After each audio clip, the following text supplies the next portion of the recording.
In this video we're going to create a job card. So if we go to the job card section,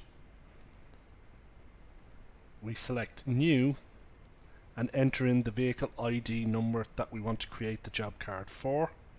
So again, we're going to use the vehicle that we previously set up. So it's telling us the asset is available.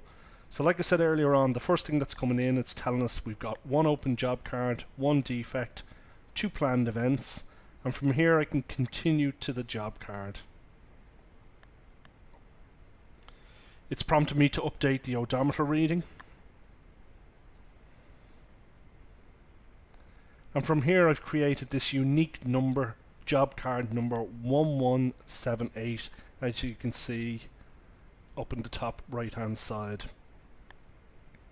So we've got the vehicle information in the top left tile. Middle tile, we've got the vehicle history, which at this stage we have none. The far right tile, we have an overview of the job card in terms of parts and labour and usage. We've not yet used any parts. This is where we add parts and review parts. Our labour, where we add and review labour.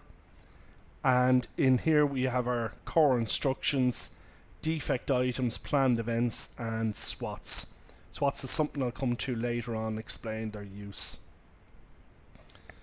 So sometimes, in most cases, the first thing that we can do when we create a job card is we will add an instruction.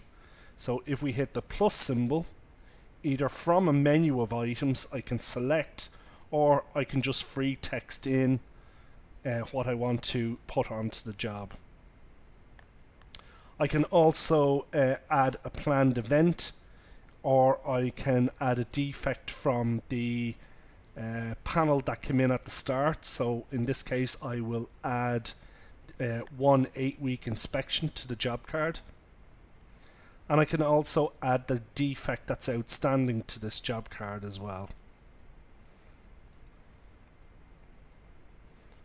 So now if we go back and review, we will see that I have the defect status, what instructions has to be done, and I've also got that I've got to update the planned event.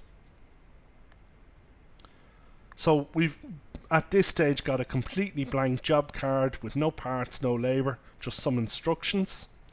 And if I go to the left hand menu, I've got a host of different functionality that I can do, but in most cases that job will now be assigned or will appear on a job list on the technician's app.